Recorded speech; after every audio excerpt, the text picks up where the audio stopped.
Sources of business finance. Chapter कौन सा है ये?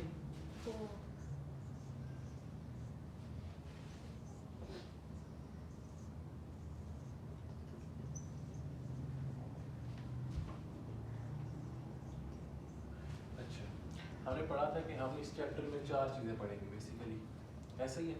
वो 4 चीज़ें कौन कौन सी हैं मुझे बताएं। पहली कौन सी है? Financial management. Second short term finance, short term finance. Sources of long term short term finance.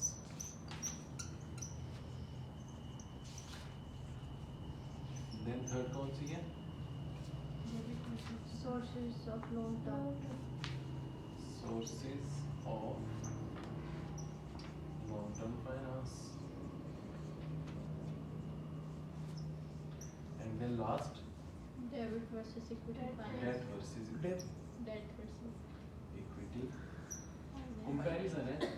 ये आपको चैप्टर के दौरान ही मैंने आपको बताया था कि आपको ड्यूरिंग द चैप्टर ये समझ आ जाएगी, लेकिन एक लास्ट छोटा सा टॉपिक है वो एक बार हम पढ़ लेंगे, वो आप लोग को उसी वक्त समझ आ जाएगी। ठीक है, क्लियर है यहाँ तक?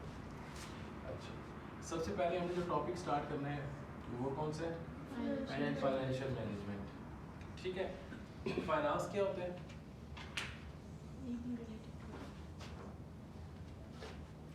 ये दो वर्ड से मिलजुल के जो हम मिले हैं, ऐसे कि दो वर्ड से बना हुआ है फाइनेंशियल मैनेजमेंट, एक फाइनेंस और दूसरा मैनेजमेंट। फाइनेंस क्या होता है? हाँ, related to money, related to money, anything related to money.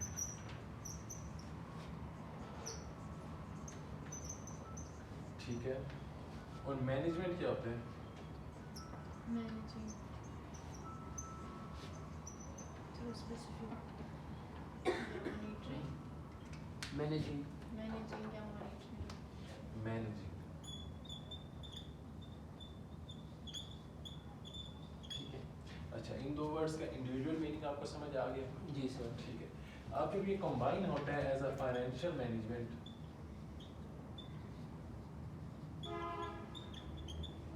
तो इसका मतलब होता है anything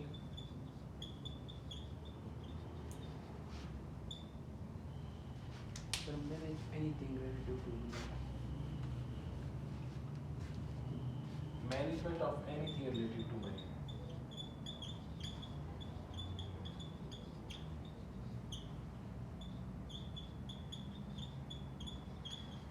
anything related to money, ऐसे ही है। अब यहाँ तक आपको पढ़ के समझ नहीं आएगी कि कैसे मैनेज होता है, लेकिन ये जब जो हम ये टॉपिक पढ़ते जाएंगे आप लोगों को ये क्लियर होता जाएगा कि फाइनेंशियल मैनेजमेंट कैसे होती है। ठीक है, ये मैंने आप लोगों को एक बात कल भी बताई थी कि ये आप लोगों को जो बेसिक जो ब्रीफ कॉन्सेप्ट है इस टॉपिक का, सिर्फ एक चैप्टर का, वो आपका एक पूरा सब्जेक्ट है C5 में। ठीक है, प्रैक्टिकली तो आप लोग इसको वहाँ पे पढ़ेंगे, लेकिन यहाँ पे एक सिर्फ और सिर्फ आपको थ्योरेटिकली एक ओवरव्यू दिया गया। ठीक है, तो यहाँ पे जितना ओवरव्यू आपके लिए होगा, ज़रूरी होगा, उतना मैं आपको दे दूँगा, बाकी फर्दर आप रीड कर लीजिएगा, और इसके अलावा जो कुछ भी पढ़ना होगा वो आप C5 में पढ़ेंगे। ठीक है, ठीक है। अच्छा, यहाँ तक समझ आ गई है फाइनेंशियल मैनेजमेंट का मीनिंग? सिर्फ आपको समझ आ गई है? क्या नाम है इनका? क्या नाम? ईमान। आपको समझ आ गई है? yes sir, यहाँ तक क्लियर है? ठीक है।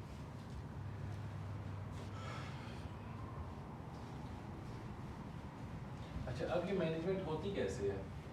हमने ये तो पढ़ लिया है कि फाइनेंशियल मैनेजमेंट का मतलब है कि हम किसी भी पैसे से रेलिवेंट जो चीज़ है उसको मैनेज करने को हम फाइनेंशियल मैनेजमेंट कहते हैं। कि मैनेजमेंट होती कैसे है? ठीक है, एग्जांपल देख लेते हैं। लेट्स सपोज हमारे पास दो ऑप्शंस हैं। एक कंपनी है, उसके पास दो ऑप्शन है, या तो वो प्रोडक्ट ए बनाए या तो वो प्रोडक्ट बी बनाए।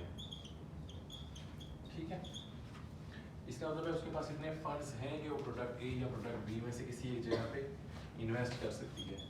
ठीक है, एक ही उसके पास पैसे हैं कंपनी के पास। ठीक है, या प्रोडक्ट ए में इन्वेस्ट कर सकती है या प्रोडक्ट बी में इन्वेस्ट कर सकती है।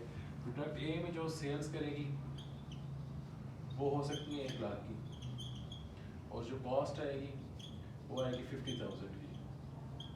ठीक है, प्रोडक्ट बी में जो वो सेल्स कर सकते हैं वो कर सकते हैं 1,20,000 की, और जो कॉस्ट आएगी वो आएगी 55,000 की।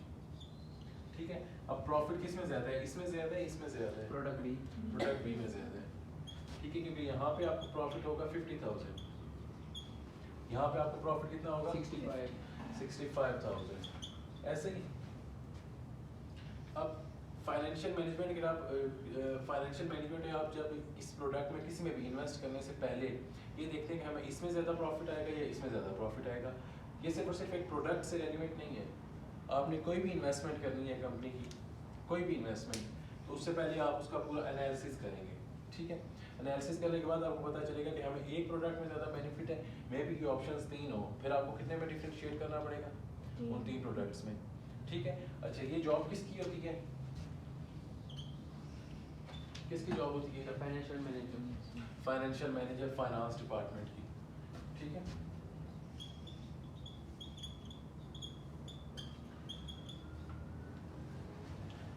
ये डिफरेंशिएट करना कि किस प्रोडक्ट में ज़्यादा प्रॉफिट है, किसकी ड्यूटी है, किसकी जिम्मेदारी है, रिस्पॉन्सिबिलिटी है, फाइनेंस डिपार्टमेंट। ठीक है, यहाँ तक क्लियर है? ये भी समझ आ गई कि कैसे फाइनेंशियल मैनेजमेंट होती है। ठीक है, बेसिक पर्पस फाइनेंशियल मैनेजमेंट का क्या होता है? मैनेज करना, फाइनेंस को देखना, सर बजट, इन्वेस्टिंग, मॉनिटर करना। बजट तो आप जब भी कहेंगे, बजट होता क्या है बेसिकली? बजट होता है आप जब भी कोई भी काम स्टार्ट करते हैं उससे पहले आप एस्टिमेट लगाते हैं। लेट्स सपोज, तो वो भी फाइनेंस आपका- डिपार्टमेंट ही करती है। हाँ करती फाइनेंस डिपार्टमेंट ही है। ठीक है, आप 2021 के एंड पे खड़े हुए हैं। ठीक है, क्लियर? आप एस्टिमेट लगाते हैं, एस्टिमेट करते हैं कि हमारी 2022 में 2022 में जो हमारी सेल्स होंगी वो इतनी होंगी, हमारी जो कॉस्ट होगी वो इतनी होगी। ठीक है, इसके अलावा अभी कुछ और जो चीज़ें हैं जो आप लोगों ने तो पढ़ ली लेकिन उन्होंने नहीं पढ़ी, ठीक है, अकाउंटिंग की, वो फिलहाल उसको छोड़ देते हैं। ठीक है, आपके जो भी एक्सपेंसेस होंगे वो इतने होंगे और जो आपकी सेल्स होंगी वो इतनी होंगी। ठीक है, अब एट द स्टार्ट आप कहाँ पे खड़े हुए हैं? स्टार्ट ऑफ ईयर 22 या एंड ऑफ 2021। ठीक है, आप यहाँ पे खड़े हुए ये एस्टिमेट लगा रहे हैं कि हमारी सेल्स इतनी होगी फॉर द ईयर और हमारी जो एक्सपेंसेस होगी, जो हमारी कॉस्ट आएगी वो इतनी आएगी। ठीक है, अब कॉस्ट क्या होता है वो आप समझ लेंगे। ठीक है, फिलहाल आप कॉस्ट का मतलब है खर्चा, और हमारी सेल इतनी होगी। लेट्स सपोज आप किसी ग्रोसरी स्टोर पे जाते हैं, आप कोई भी एक चीज़ लेते हैं। ठीक है, जो आपको उसने सेल की है वो तो ये है, और जितने की उसको पड़ी है वो ये है। ठीक है, क्लियर? अच्छा, आपने एस्टिमेट लगाया कि सेल्स इतनी होगी, कॉस्ट इतनी आएगी। ठीक है, अब ये जो आप at the start of the year estimate लगा रहे हैं इसको कहते हैं बजट। ठीक है, ये बजट बन गया। उसके बाद जब एंड होगा 2022 का, तो आपके पास एक्चुअल सेल्स और एक्चुअल कॉस्ट का पता चल जाएगा आपको। जी सर। क्योंकि आपने उसी चीज़ का एस्टिमेट लगाया था कि हमारे पास पूरे साल में कितनी सेल्स होगी, वो सेल्स हो गई हैं, अब साल एंड हो गया। ठीक है, अब आपको एक्चुअल सेल्स पता चल जाएगी, ऐसा ही है, और एक्चुअल कॉस्ट भी पता चल जाएगी, पता चल जाएगी। आप लेट्स सपोज जो आपने बजट लगाया था वो था 100, वो सिर्फ सेल्स का, सेल्स को देख लेते हैं, और जो आपकी एक्चुअल सेल्स हुई वो हुई 120 की। अब आपको ज़्यादा बेनिफिट है या लॉस है? आप बताएं। बेनिफिट है, क्योंकि आपके बजट के मुताबिक आपकी सेल्स होनी थी 100, एक्चुअल में आपकी कितनी सेल्स हो गई हैं? 120। ठीक है, क्लियर है? ये कंपैरिजन भी कौन करता है? ये भी फाइनेंस डिपार्टमेंट करता है। ठीक है, क्लियर है? ये एक और ड्यूटी आप लोगों को क्लियर हो गई है, ये भी फाइनेंशियल मैनेजमेंट में आता है। ठीक है, अब जो बेसिक पर्पस है फाइनेंशियल मैनेजमेंट का वो क्या है, जो मेन रोल है? सर फाइनेंशियल प्लानिंग वो तो होता है। बेसिक जो मेन रोल है, की रोल है फाइनेंशियल मैनेजमेंट का, वो ये है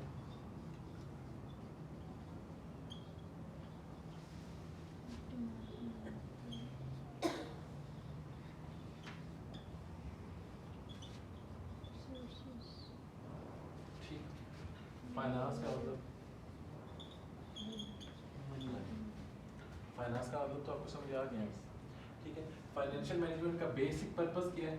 इसका बेसिक पर्पस ये है कि आपके पास जो कुछ भी है, ठीक है, आपके पास जितने भी पैसे हैं वो पैसे आपके पास कहीं से भी आ सकते हैं, ठीक है। जो भी आपके रिसोर्सेज हैं आपके पास वहाँ से पैसे आ गए, अब आपने उसको ऑप्टिमली यूज़ करना है, ठीक है। ऑप्टिमल का मतलब है कि मैक्सिमम बेनिफिट आपने उसमें से लेना है। मैक्सिमम बेनिफिट कैसे आएगा? आपके पास दो प्रोजेक्ट हैं, आपने ऐसे में इन्वेस्ट करना है ये एनालाइज करके कि जिसमें प्रॉफिट हमें ज़्यादा आए, जिसमें आउटकम हमें ज़्यादा आए, ठीक है। ये एस्टिमेट, ये इसको बजट ही कहते हैं। लेट्स सपोज आपने कोई इन्वेस्टमेंट करनी है, आपने स्टार्ट में उस इन्वेस्टमेंट का बजट बना लिया कि हमारी कॉस्ट इतनी आएगी, हमारा एक्सपेंस इतना आएगा, ठीक है, और हमें उसमें से प्रॉफिट इतना आएगा। ये आपने उस इन्वेस्टमेंट का क्या बनाया है? ये आपने उस इन्वेस्टमेंट का एक बजट बना लिया है, फिर एक्चुअल बाद में हो। क्लियर है? नहीं समझे? ये समझ आ गया पॉइंट? ऑप्टिमाइजेशन कैसे होती है, ऑप्टिमल डिसीजन कैसे लिया जाता है? क्लियर है? यहाँ तक कोई इशू? ठीक है।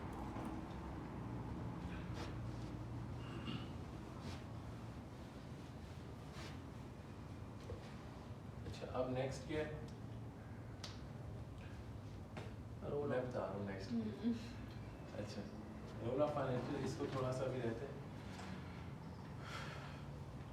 सबसे पहले आपके पास पैसे आते कहाँ से? आपने कोई भी बिजनेस स्टार्ट किया है, ठीक है, आपके पास पैसे कहाँ से आएंगे? आप सेविंग्स हो, अच्छा, और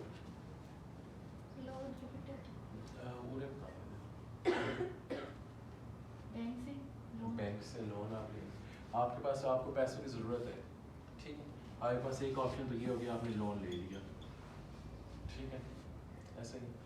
एक ऑप्शन ये है कि आप कह रहे हैं सेविंग्स है। अगर सेविंग्स होती तो हमें लोन की ज़रूरत ही ना पड़ती, हमें पैसे ज़रूरत है। अगर हमें पास ऑलरेडी सेविंग्स होती तो हमें पैसों की ज़रूरत पड़ती नहीं पड़ती, ठीक है। अगर हमारे पास पैसे ख़त्म हो गए तो हमारे पास पैसे कहाँ से आएंगे?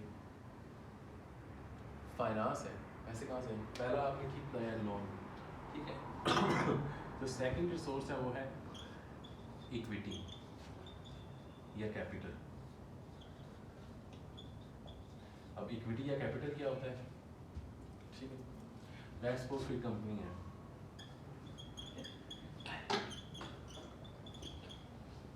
ठीक है, अब ये कंपनी के ओनर कौन होंगे?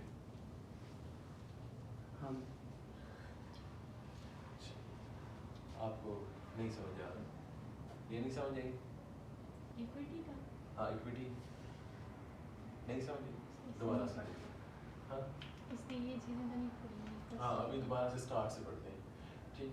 अब लेट्स सपोज कंपनी ये है, ठीक है, वो बन गई है, जब स्टार्ट हुई है, अब इक्विटी को छोड़ दें हमने, ठीक है, अभी कंपनी ये पे आ जाए, ये एक नया सिंपल कॉन्सेप्ट है, ठीक है।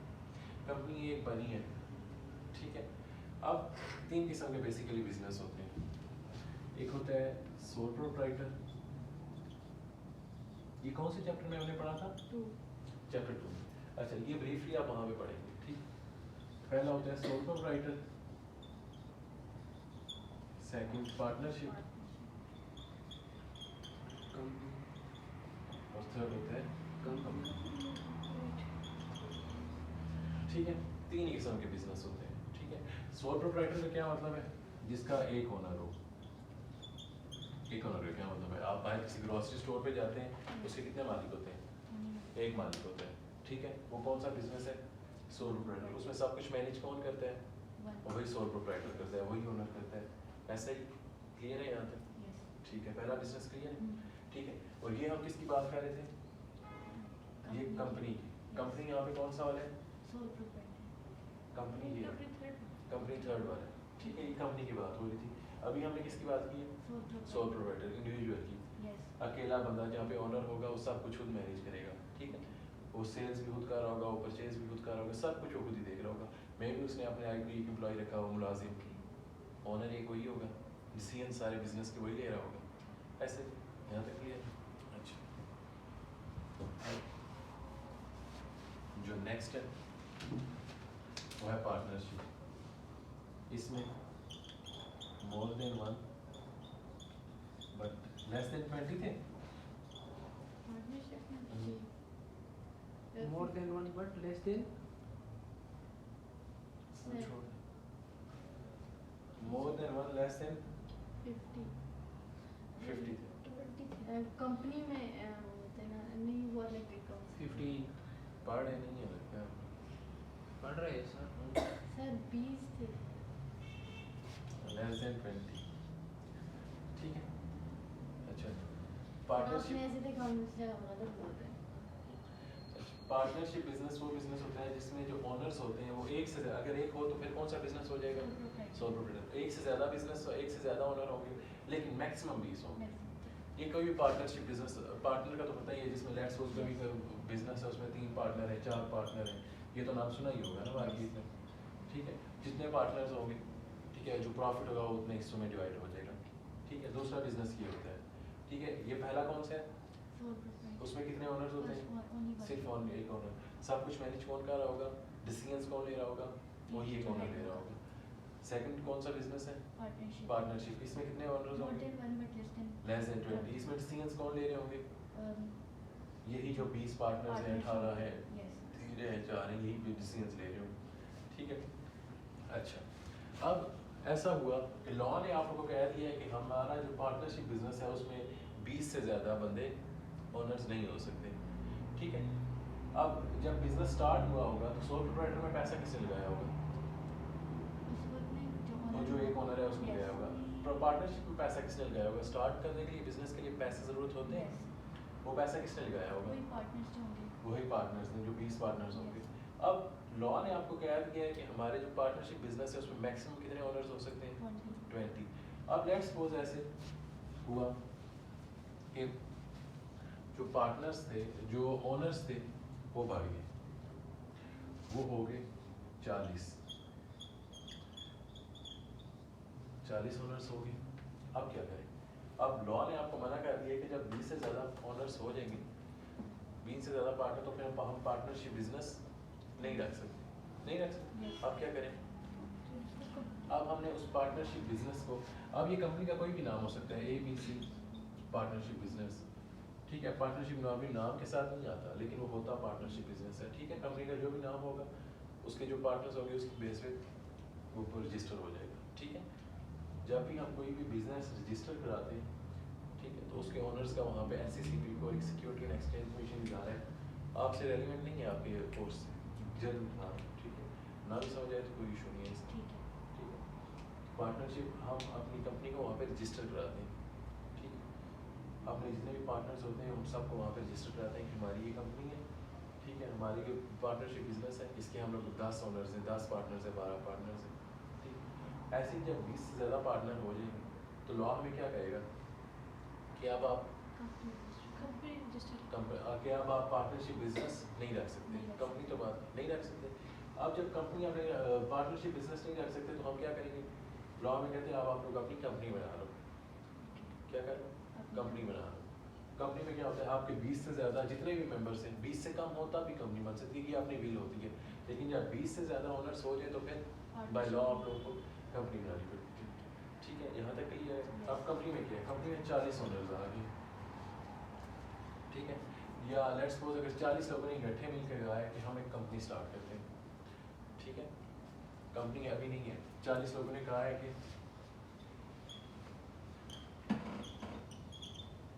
हम लोग एक कंपनी स्टार्ट करते हैं मिलकर उन्होंने डिसीजन कर लिया उन्होंने कहा हम 40 के 40 100 रुपीज़ देंगे 100 रुपया हम देंगे या इसको थोड़ा सा इजी कर देते हैं इन 40 में से 30 लोगों ने कहा कि हम लोग 100 देंगे ठीक है और जो बाकी 10 थे उन्होंने क्या कहा कि हम लोग 50-50 देंगे क्योंकि हमारे पास इतने ही हैं अब ये कितने के ओनर्स होंगे ये 30 के जो इन्वेस्टमेंट हुई है वो कितनी हुई है 100 बाकी 10 ने जो किया वो अच्छा अब जो प्रॉफिट आएगा उसमें से इनका ज़्यादा हिस्सा होना चाहिए या इन 10 का ज़्यादा है 30 वालों का क्यों ज़्यादा होना चाहिए 30 वालों का अमाउंट ज़्यादा इन्वेस्टमेंट की ऐसे ही अच्छा अब इनकी जो टोटल अमाउंट थी वो कितनी है 4000 3000 यहाँ से 30 मल्टीप्लाई बाय 10 और इनकी कितनी आएगी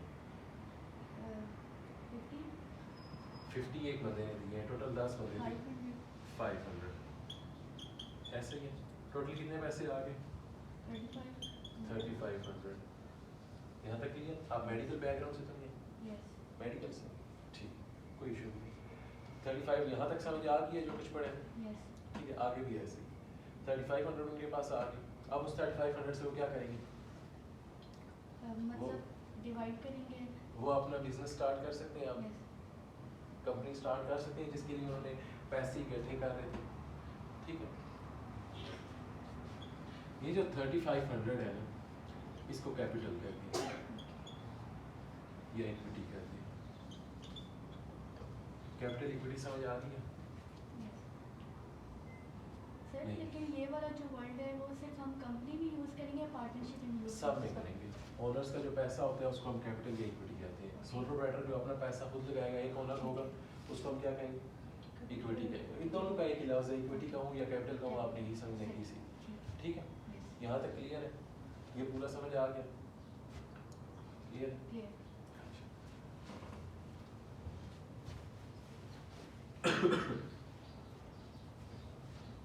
ये कुछ ऐसी चीज़ें हैं जो अभी मैं भी आपको एक बार पढ़ने पे माइंड में ना बैठे लेकिन ये बार बार रिपीट होती रहेंगी ये बहुत बेसिक चीज़ें हैं ठीक है अब मैं भी जब इन्होंने फर्स्ट टाइम पढ़ा हो तो इन्हें भी समझना आई हो ठीक है लेकिन अब इनको आ गया क्यों बिकॉज ये चीज़ें रिपीट होती रहेंगी अब ये चीज़ें बार बार रिपीट होती रहेंगी ठीक है capital equity share holders share holder तो आपने भी पढ़ा नहीं है पार्टनरशिप सोल प्रोप्राइटर कंपनी ये चीज़ें आपके पूरे सीए की जर्नी में यही रिपीट होंगे ठीक है तो ये आपको अगर आपको 50% भी समझ आ गया 60% भी आ गया तो वो मोर देने लगता ठीक है बाकी कल बेशक आप दोबारा पूछ लीजिएगा और ये आहिस्ता आहिस्ता टाइम के साथ साथ आपको समझ आता जाएगा लेकिन कोशिश करें कि ये आपको समझ आ जाए क्योंकि जब लेट्स सपोज अब जब क्लास में कोई पढ़ा रहा होता है तो वो ये फ्लो में कुछ ऐसे वर्ड्स बोल देता है जैसे कंपनी है वो बोल दी ठीक है अब मे बी मुझे ये एज्यूम ना मुझे ये समझना है कि आपको मे बी अभी तक कंपनी का मतलब नहीं पता ठीक है अब कंपनी नॉर्मली जब बोलता हूँ तो ये तो समझ जाते हैं ठीक है लेकिन मे बी आपको लेकिन इसलिए जो भी आपको इशू हो वो पहले ही क्लियर कर ठीक है क्लियर ठीक कैपिटल और इक्विटी कैपिटल समझ आ गया लोन समझ आ गया लोन का क्या मतलब है उधार यही मतलब है बैंक से उधार ले लिया किसी और से उधार ले लिया किसी और इदारा जो पैसे देता है उससे उधार ले लिया होगा उधार ही वो आपने क्या करना होगा रीपे करना होगा अच्छा लेकिन यहाँ पे जो पैसा है वो रीपे करना पड़ेगा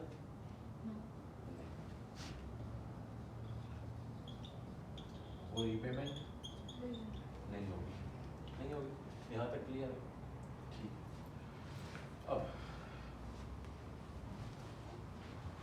अब उनमें से 30 लोगों ने 100 रुपए दिए थे ऐसे ही है और जो बाकी 10 थे उन्होंने कितने दिए थे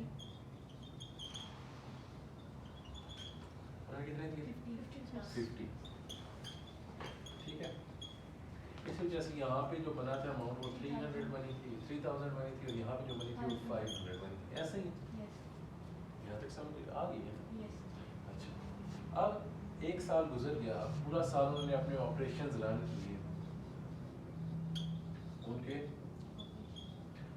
जो इन्होंने 3500 के लगाया था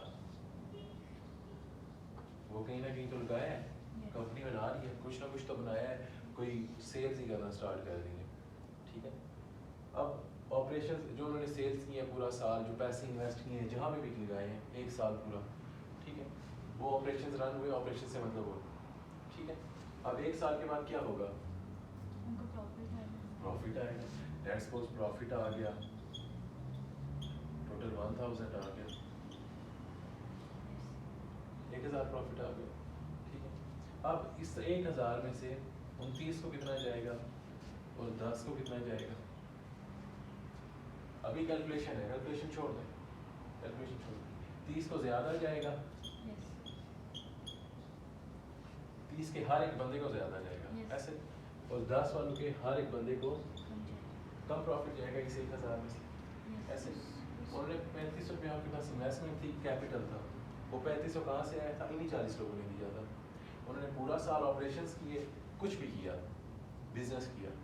मिसाल के आखिर में उन्होंने कहा 3500 रुपया हमारे पास बच गया, वो हमारे पास है, वो आप हम अगला साल यूज़ करेंगे। ये 1000 रुपया आपका प्रॉफिट आया। अब 1000 में से 30 को भी जाएगा और 10 को भी जाएगा। 30 को ज़्यादा जाएगा, क्यों? क्योंकि उन्होंने ज़्यादा दिए, ज़्यादा पैसे दिए थे, ठीक है। और 10 को कम क्यों जाएगा? इनकी इन्वेस्टमेंट कर क्योंकि इन्होंने पैसे कम दिए थे। ऐसा क्यों? अब जिन्होंने ज़्यादा दिए थे और जिन्होंने कम दिए थे, ये इन्हें कैसे पता चलेगा? कंपनी को कैसे पता चलेगा कि 30 ने ज़्यादा पैसे दिए थे और 10 ने कम दिए थे? अब कंपनी यहाँ पे सिर्फ 40 ओनर्स मैंने आपको बताया है। Yes, may be real life में या आप आगे पढ़ेंगे, मे बी जो हो वहाँ पे जो ओनर्स हो वो हो 4000 ओनर हो। लॉ ने इसीलिए कह रहा है कि जब 20 से ज़्यादा जितने भी बंदे हैं वो सब आप क्या कर लें, कंपनी में कंपनी बना लें।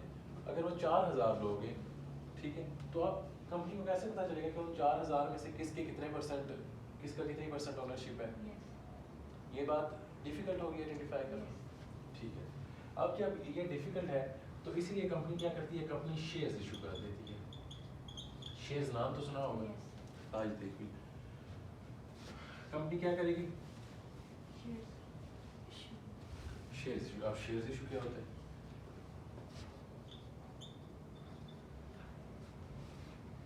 अब एक तरफ ये 30 बंदे हैं और एक तरफ ये 10 बंदे हैं, ठीक है। अब कंपनी शेयर्स बेसिकली होता क्या है, एक पीस ऑफ पेपर होता है, ठीक है। इन 30 बंदों को भी वो पीस ऑफ पेपर देगी और इन 10 बंदों को भी वो पीस ऑफ पेपर देगी। इस पीस ऑफ पेपर को हम क्या कहते हैं, शेयर कहते हैं, ठीक है। ये कंपनी को क्या देंगे, ये कंपनी को 100 रुपया देंगे, ये 50 रुपये देंगे। कंपनी इन रिटर्न इनको क्या देगी उसी टाइम, शेयर दे देगी। शेयर क्या होता है, एक पीस ऑफ पेपर होता है, उसके अलावा कुछ भी नहीं होता। उस पर क्या लिखा होगा, उस पर ये लिखा होगा कि आप कितने % ओनर हैं कंपनी के।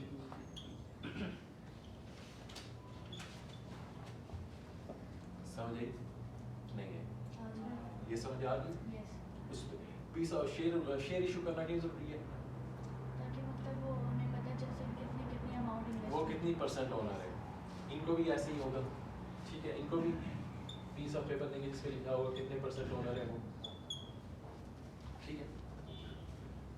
यहाँ से अब जब वो 1 साल बाद आएंगे प्रॉफिट लेने, ठीक है, तो कंपनी कहेगी पहले वो दिखाओ जो हमने आपको पीस ऑफ पेपर दिया था, वो तो हमें पहले दिखाओ। शेयर वो हमें दिखाओ कि हमें पता तो चलेगा आपके पास कितने % ओनरशिप है, हम उस हिसाब से आपको इस कैलकुलेट करके प्रॉफिट में से हिस्सा दें। ऐसा तो नहीं हो सकता कि हम आपको इनका भी हिस्सा दे दें। इसमें से मैक्सिमम हिस्सा किसका है, इन 30 वालों का, और कम किनका है, 10 वालों का, ठीक है। कंपनी कहेगी वो हमें ज़रा दिखाओ जो हमने आपको उस पीस ऑफ पेपर पे क्या लिखा होगा कि आप कितने % ओनर हैं। पर कितने % ओनर कैसे बंदा बनता है, जितने ज़्यादा पैसे देगा उतने ज़्यादा ओनर बन जाएगा कंपनी का, ऐसा ही है। और यहाँ पे क्या होगा, यहाँ पे भी वही होगा, लेकिन यहाँ पे पीस ऑफ ओनर उस पर शेयर में क्या लिखा होगा कि आप ज़्यादा % के ओनर हैं, ऐसा ही है। यहाँ तक क्लियर है, शेयर्स का समझ आ गया। अच्छा, अब जो नेक्स्ट चीज़ है, अब जब ये आपने इसको दे दिया, लेट्स सपोज ये जो हर एक बंदा है ना, ये ओनर है 3% का, ये 30 बंदे, हर बंदा 3% का ओनर है। समझ आ गया? 3% का ओनर कैसे बना, उसने पैसे दिए, कंपनी का 3% ओनर बन गया। 100% का तो नहीं बन सकता, क्यों नहीं बन सकता, क्योंकि बाकी लोगों ने भी पैसे दिए हुए, इन्होंने भी पैसे दिए हुए, ये भी तो ओनर है। अच्छा, 3% की ओनर बन गए,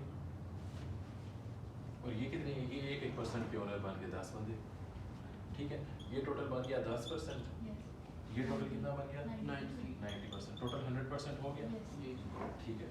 अब ये जो इनके पास ओनरशिप है, ये आ रहा है क्या?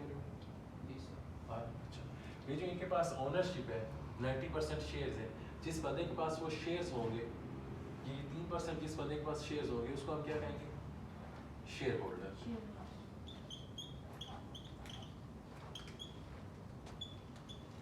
समझ आ गई?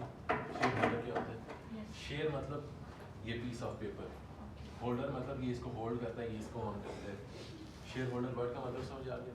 शेयर होल्डर होता क्या है, क्यों बनते हैं, कैसे बनते हैं, समझ आ गई? यहाँ तक क्लियर है? बिल्कुल क्लियर, कोई इशू? ठीक है, क्या टाइम हुआ है? 8:44.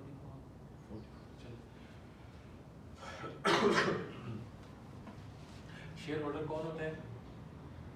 आप कम हो या ज़्यादा हो, लेट्स सपोज ये 3% का ओनर है तो ये 3% शेयर होल्डर है, ये 1% का ओनर है, इसको भी हम शेयर होल्डर ही कहेंगे, इसको भी शेयर होल्डर कहेंगे, लेकिन इन दोनों में डिफरेंस क्या होगा?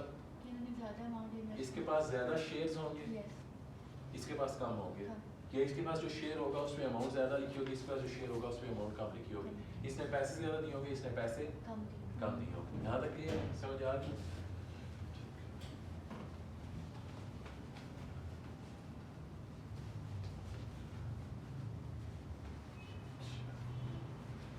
अब वापस आ जाते हैं इस पे। कंपनी के पास लेट्स सपोज पैसे खत्म हो गए, उसके पास कौन कौन सा ऑप्शन है पैसे लाने का? एक लोन वाला है, दूसरा कैपिटल है, ठीक है, पर इक्विटी एक ही है, यही दो ऑप्शन है।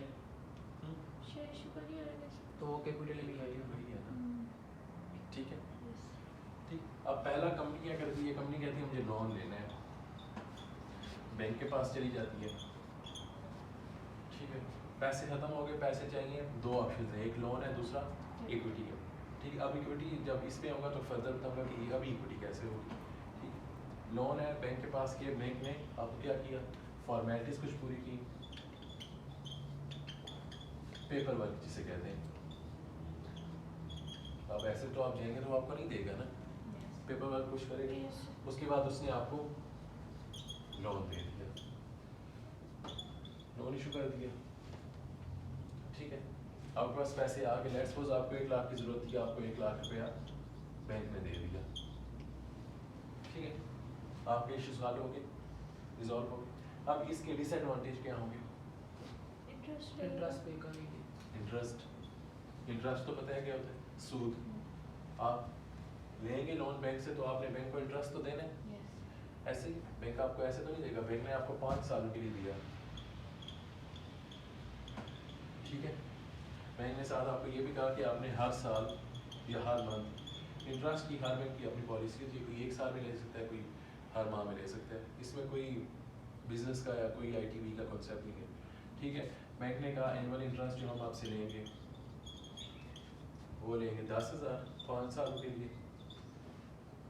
हर साल आपने 10,000 देना है 5 सालों के लिए, इस साल भी 1 साल भी 10,000, अगले साल फिर 10,000, ठीक है। और आफ्टर 5 साल आपने क्या करना है? आपने 1 लाख वापस भी कर देना है, ठीक है। अब ये इसका डिसएडवांटेज हो गया, ये इसका नुकसान है, इंटरेस्ट, ठीक है। इस पे एक बेनिफिट भी होता है, वो जब आएगा तो फिर पढ़ लेंगे। फिलहाल आपको ये इसका जो डिसएडवांटेज है वो समझ आ गया लोन का। लोन आपके पास आ गया, पैसे तो आपके उस टाइम आ गए, आपको जो इश्यूज थे आप वो तो रिजॉल्व कर लेंगे, लेकिन क्या होगा? आपको उसमें इंटरेस्ट पे करना होगा, ठीक है। और आपको 5 साल बाद वो अमाउंट भी वापस करनी होगी। अच्छा, अब नेक्स्ट सेकंड वाला देख लेते हैं।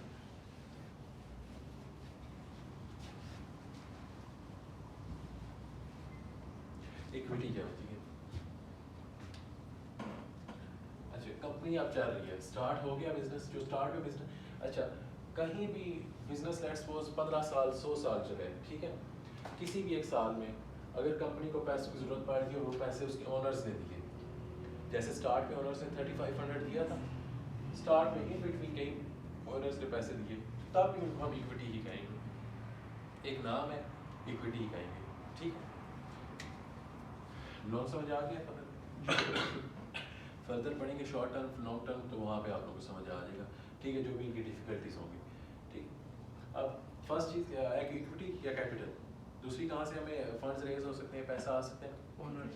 ओनर्स से। अब हमारे पास पैसे खत्म हो गए, हमें 1 लाख की ज़रूरत है, ठीक है।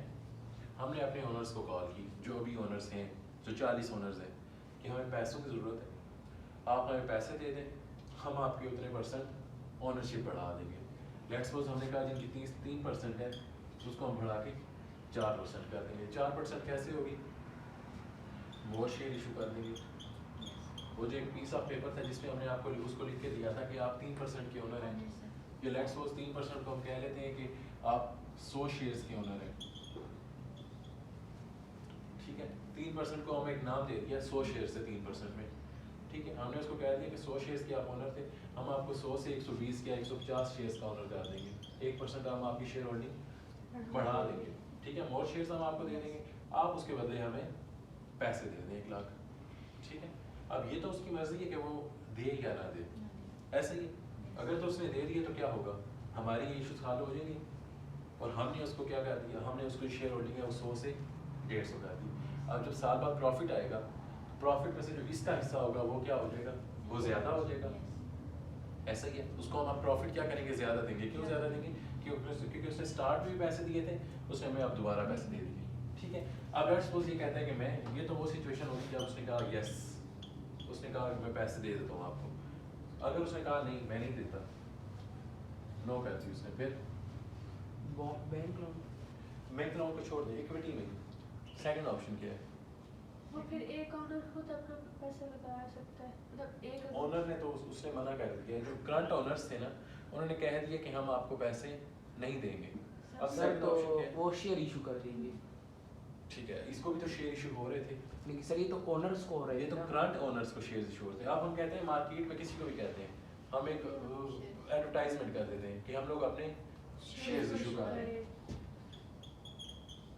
शेयर्स इशू कर रहे हैं। किसको कर रहे हैं, पब्लिक को। पब्लिक का मतलब जनरल हमने एडवर्टाइजमेंट दे दी है, कोई भी मार्केट से आए पैसा दे हमसे शेयर ले ले, शेयर होल्डर हो जाएगा। जब शेयर्स ले लेगा शेयर होल्डर हो जाएगा, शेयर होल्डर हो जाएगा कि 1 साल बाद क्या होगा, उसको प्रॉफिट मिलेगा और जितने परसेंट उसके पास शेयर होल्डिंग होगी वो उस कंपनी का उतना परसेंट ओनर कर देगा। समझ आ गई है। पहला ऑप्शन क्या है, हम उन्हीं शेयर्स को कॉल करते हैं, भाई हमें मदद की ज़रूरत है, हमारी मदद कर दो।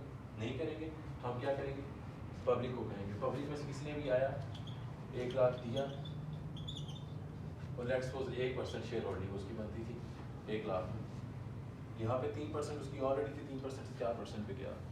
यहाँ पे उसकी 1% होल्डिंग बनती थी या उसके 50 शेयर्स बनते थे। हमने कहा कि आपने 50 शेयर्स लो, 1% कंपनी के ओनर हो और 1 लाख रुपया दे दो। इशूज रिजॉल्व हो गए, यहाँ तक क्लियर है, यहाँ तक कोई इशू, ठीक है। अब जो लोन होते हैं टाइप तो 850 ये भी आज का लेक्चर खत्म करते हैं। सर जो भी न्यू प्रॉफिट आएगा उसमें सिर्फ इसी को मतलब शेयर्स मिलेंगे जिसने भी इन्वेस्ट किया। जो प्रॉफिट आएगा उसमें से जो ऑलरेडी शेयर्स थे, शेयर होल्डर थे, उनको जो कुछ मिलना था वो मिलेगा। लेट्स सपोज पहले वो 3% का ओनर था ना, जी हमने उससे कहा 3% से 4% हो जाओ, उसने कहा मुझे नहीं होना, मैं 3% पे ठीक हूँ। अब उसको जो प्रॉफिट मिलेगा वो कितना मिलेगा, वो इन 3% में मिलेगा, ठीक है। और इसको कितने में मिलेगा, ये जो इसका नया 1% की होल्डिंग है उसमें, ठीक है। क्लियर है, यहाँ तक समझ आ गई, ठीक है। पास करो, बट कल देख लेंगे यहाँ से आगे।